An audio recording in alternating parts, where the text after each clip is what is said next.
Slimehouse TV, myself Theo Kane, hope everybody is doing good. Hold tight the Slime Alliance, the Slime Renegades, and everyone else that's locked in and supporting. Bit of a catch-up episode today. I want to show you some of the stuff that I've had in recently, some recent pickups. I'm also going to show you what we got when we went to the Ancient Mariners, finally, because I've not shown any of that on the channel yet either. And then I'm going to show you how we got on at the Popcorn Convention. Lots to get through today, so sit back, make sure you're comfy, and get strapped in for some Slimehouse TV.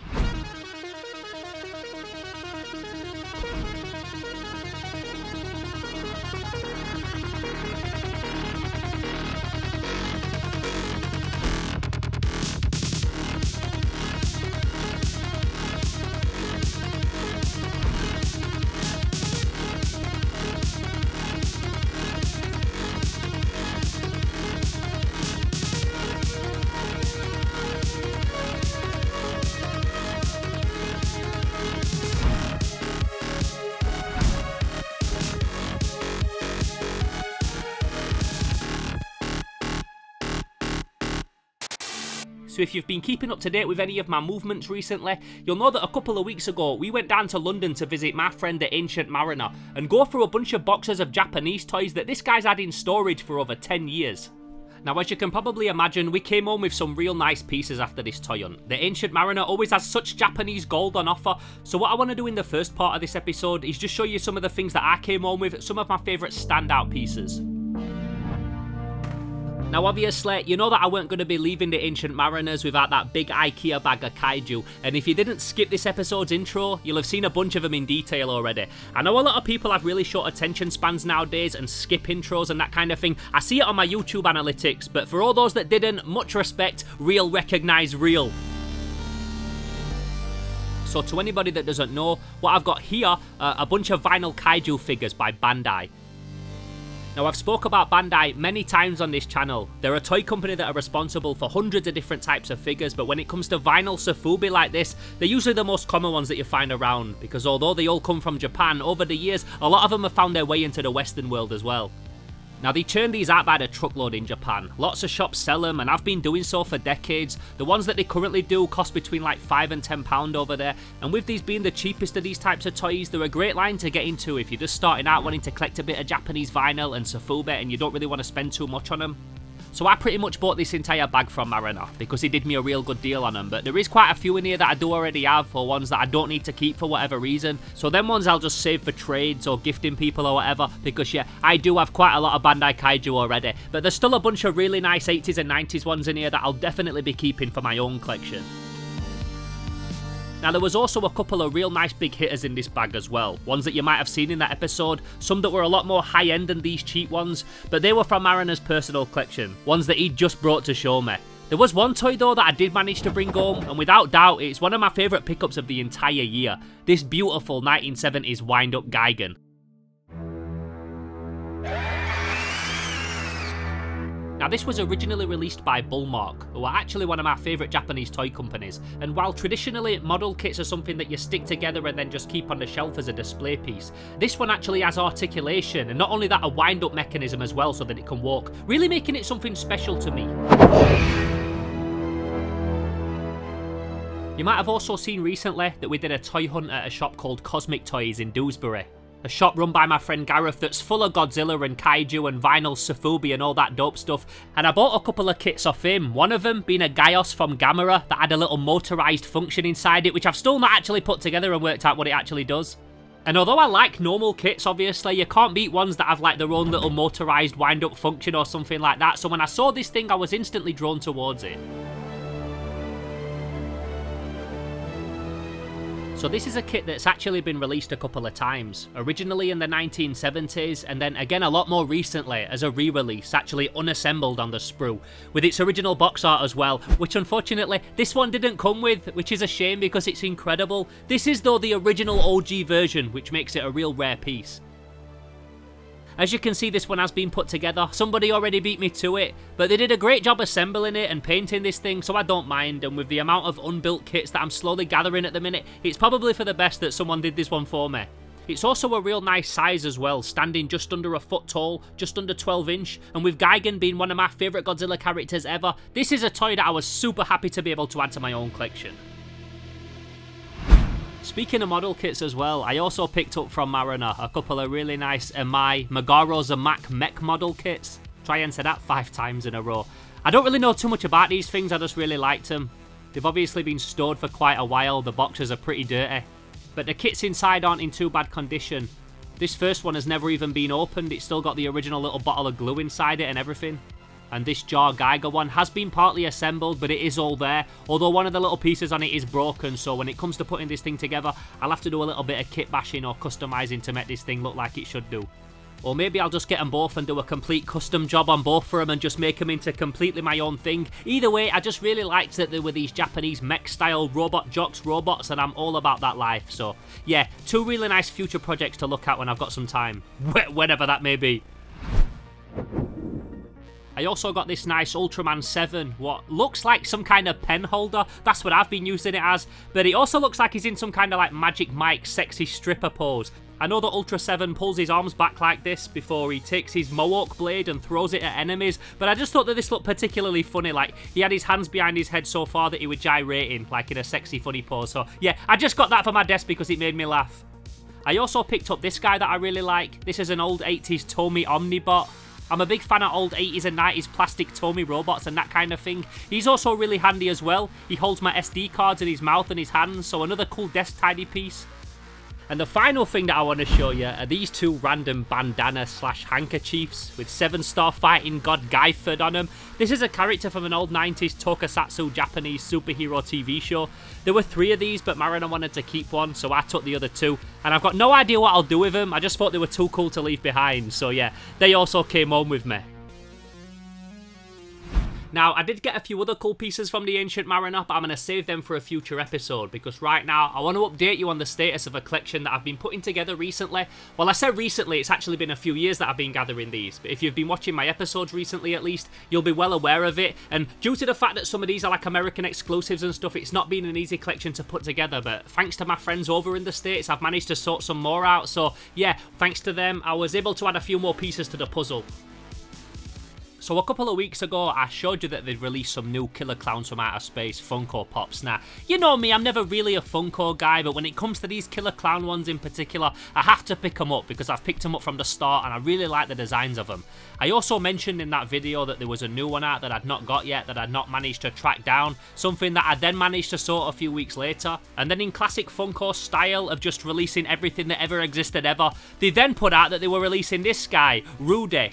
And what made it also so annoying is that this was a figure that was only available in America.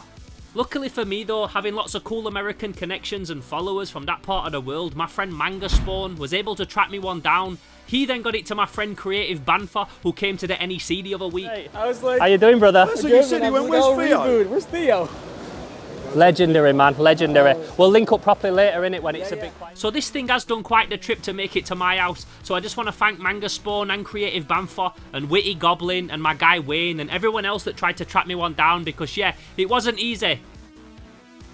Also, side note, it really winds me up when companies like Funko do American exclusives, especially when it's from a series that I've already started collecting, like one that's already established. Obviously, if you bring a new Killer Clowns from Outer Space toy out, I'm going to want it for my collection, so why release it only exclusively in America? Do an exclusive American colorway or something, but make sure us over here in England and other parts of the world can get one as well. Also, I'd say rant over, but this rant about this Funko Pop, this Rudy Killer Clowns from Outer Space Funko Pop, has only just begun. So the first thing that I noticed about this thing is that it was encased inside the Perspex box. I did then notice though that there was a screw underneath and at the back, and I figured that if I unscrewed both of them, then the whole thing would just come apart. Even after losing both those screws and inspecting it a little further, I could see that the bottom of the box had been glued down, and it just became very apparent that this guy is very much supposed to stay inside this box. The back of his head is even moulded with a big screw hole in it, showing even more that this thing is supposed to be a whole separate display piece. And like, I get that some people might want to hang this on their wall and have it as a solo feature, but I didn't buy it for any of that. I got it because I wanted him to stand with the rest of his clown gang. So obviously at this point I were a little bit torn, and I'm thinking, well, what do I do? This is a pretty bougie piece as far as these Killer Clowns from Outer Space Funkos go. It wasn't cheap, at least for what I'd want to pay for one, and I know if I start breaking into this box and pulling it apart that it's instantly going to lose all of its value. But then again, I have already just removed it from its shrink wrap, and I don't plan on ever selling it anyway. I bought it because I want it, and I really want him to be displayed with the rest of his crew. And I don't like that Funko suspected that I just wanted to keep it in a box, like they're grading my toys for me. I don't even care about grading my toys. This plastic does also feel pretty flimsy, like I could just squeeze it, or punch it, or... Do you know what, Funko? I'm not having it, it's my toy, I want to play with it! That's the way it is it, yeah? Well, you can f*** off, pal! You can f*** right off! Look, I just want to make a point of saying that under normal circumstances, I would have never done something like this. I'm actually an advocate for looking after toys, and if it was a vintage figure, I would have never done that. But with it being a new toy, and with it being a Funko, and something that I wanted to display with the rest from the collection, I just did it in the spare of the moment. I also didn't like the fact that Funko assumed that they could just grade my toys for me without even asking, and if I was given a few more minutes to think about it, I might have not done it, but in the heat of the moment, I did do it. It wound me up. What do you want? So at this point, I'm taking him out of the box, only to find that his feet are now glued to this stupid little stand. And I'm just like, why? Why does it need that? Why is this really necessary? Is it that far-fetched to think that you might want to buy this toy and display him on his own without having to dodge all these curveballs? And it weren't just glued down a little bit either. His feet were fully polystyrene cemented to this thing. So next minute I've got a Stanley blade out, carefully trying to cut the glue away and prise him off of it. All this literally because I want the main killer off the cover of the VHS and the poster to be able to stand with the rest of his crew. Is it that much to ask? This is also why sometimes I wear latex gloves in my videos, because I've been doing stuff like this and I've sliced my hand open and nobody wants to see that under a macro lens. So for anybody that ever writes, why have you got rubber gloves on? Why do you need to wear rubber gloves to build a model kit? This is why, because of stupid things like this. So there he is, all freed from his annoying Perspex prison. Luckily he stands up nice without the stand on his feet and looks awesome. He's still got that weird annoying plug hole in the back of his head, and it'll be sod's law that at some point Funko will release this guy on his own, and I'll have destroyed this thing for nothing. But if they do, which they probably will, then it is what it is. Either way though, I think he fits in really well with the rest of his pack, and it's awesome to be able to add him and Bibbo to the set finally. Sorry mate, so I'm doing a little trade later. Oh, what we got? Warhammer, and the old minis. The little strontium dog. So the last pickup that I want to get to before I show you how we got on at Popcorn Convention is something that I actually got in very recently. Well, it's two things, and if you watch my recent Doncaster video, you'll know that it's something that I'm really on the lookout for at the minute. So when I saw these two the other day, at what I thought was a real cheap price, just £12 for a set of 10, you know that I had to get them. So these are Warhammer Fantasy Chaos Beastmen from the 90s. The real cheap, like standard plastic infantry ones, and although they're by no means the most collectible or anything like that, I just like them and I've been eyeing up these sets for a while. There's something about the repetitiveness of them that I really like, and although when I usually buy a box of Warhammer like this, I prefer to have them on the sprue so that I can put them together the way that I want. Because these are literally pretty much just one piece other than some of them having shields, I really don't mind having these pre-assembled. As you can also see, they've already been painted, and not good either. It's a minor though, because if you've watched any of my previous Warhammer videos, you'll know that I can strip these down to the bare plastic real easy, which is something that I haven't got time to do right now, but as you know, we are building a Slimehouse studio as we speak. That's going to be up and running very soon, and I'm going to be making a point of having a regular show on there where I build Warhammer and create dioramas or assemble Gundams and like those mechs that you saw earlier and that kind of thing. I'm really trying to bring more of that over to the channel, so no doubt you'll see these guys in one of those episodes showing up at some point as well.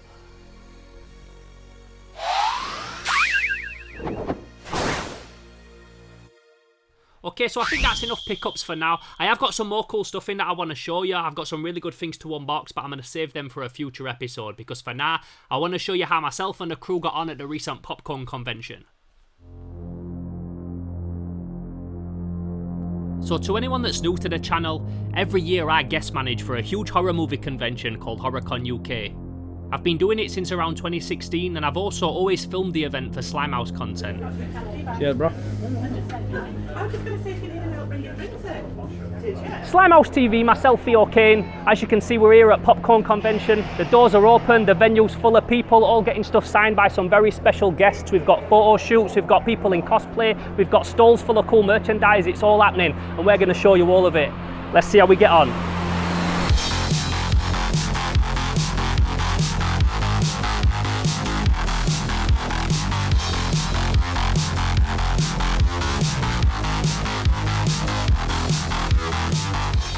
Now normally, I take a big team with me along to these events, but this time, due to a bunch of my crew being ill or having to do stuff last minute, I was very short staffed, meaning that I didn't get to film nowhere near as much as I would have liked to. Now, to be honest, in a way, this kind of took the pressure off me to try and make an episode out of this event. I knew pretty much straight away I weren't going to be able to film what I would normally do. I was also really drained because I'd been working on the studio and other projects non-stop leading up to it, so it was just one of those days where I was just happy to get through it and not have to worry about filming a bunch of content. The Doctor Who thing here. Is it a whole stand you have, or is it just the Dalek? No, it's just the Dalek. It's just really somewhere to stick the Dalek. I think the Dalek goes here. Up that bin here. Yeah. So these are the kind of problems that you get hit with when you're running a convention. Where does the Dalek go? I want vintage toys, obviously, so I'm looking if there's any vintage toy stalls. I've not had a chance to properly look round yet, like I had a quick browse earlier, but not had a proper chance to look now that everybody's set up. It's your worst nightmare, Jedi Gorilla. Is that a licensed camera? Is it what? Is that a licensed camera? Yeah, it is. You sure? Are they licensed handcuffs? What's Yeah. this? Are they licensed bullets? Yes, they are. We're all right. We're all licensed, then, aren't we? We're all right. Yeah, Are you we're all sure? good. Yeah, carry on, boys.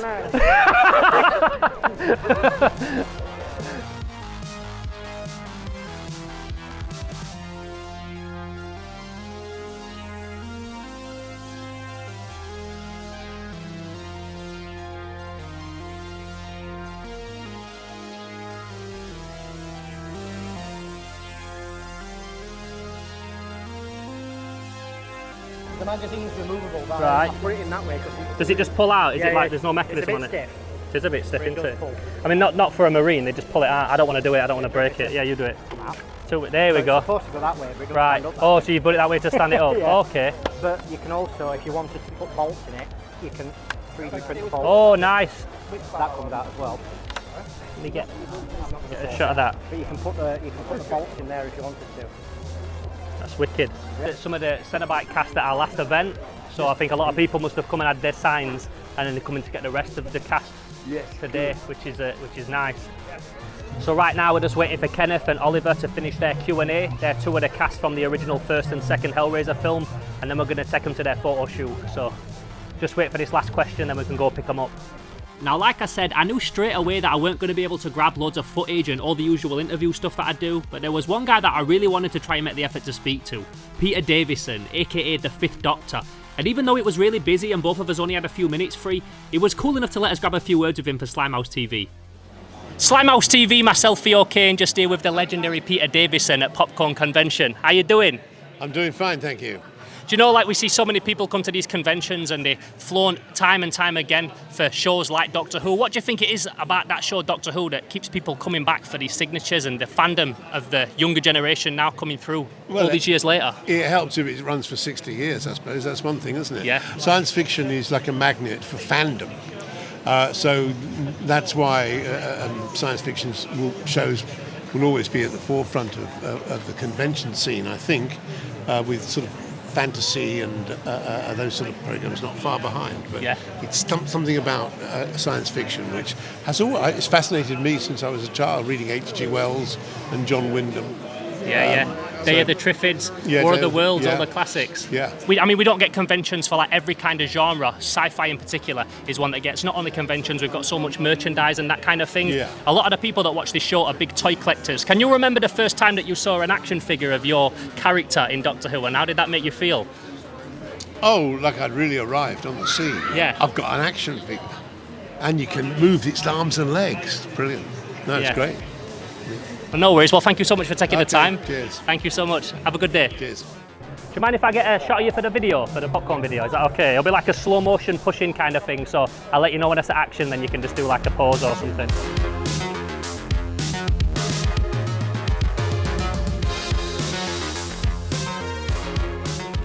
So I think that's all we've got time for today. Bit of a random one, today's episode. A little bit of this, a little bit of that, some pickups, some unboxings, or some unbreakings, should I say, and then a little bit of convention footage as well. But you know we like to switch it up here on Slimehouse and not do things the same every single week, so I hope you enjoyed it anyway. If you did, you know what to do. There's a little like button down below with a thumbs up on it. Give that a tap and let me know as well in the comments what your thoughts are of today's video, the things I picked up, and also, would you have broke that Rudy out of the box or would you have left him in there? If you want to hit me up but you don't want to do it publicly, the best place to do that is send me a message over on Instagram at Theo_Kane_Slimehouse. You can also follow me on there. It's the only social media that I'm really active on, and it's the best place to keep up to date with everything else that I've got going on here at Slimehouse TV. I've also got a Patreon if you want to help support future projects. The link to do that is down below in the description. There's also a PayPal donate button down below in the description as well if you don't want to subscribe to Patreon but you want to send a little something over to help support Slimehouse. I reckon the next video that I'm going to be dropping is another studio update. Loads has happened since that last episode and I can't wait to show you how we're getting on. I've also had a lot of really cool stuff in since I made this video, some VHS, some old posters and some nice toys as well, so I'll filter those through the next few videos so you get to see what they are as well because yeah, really nice stuff and I can't wait to show you it. So once again, I really do hope that you enjoyed this video today, and I just want to say thank you for constantly coming back and chilling with me and watching Slimehouse TV. I know there's so many different options on YouTube, so the fact that you keep coming back to watch my channel really does mean a lot. So until the next episode, I'm Theo Kane, this is Slimehouse TV, and I'm gone. Pow!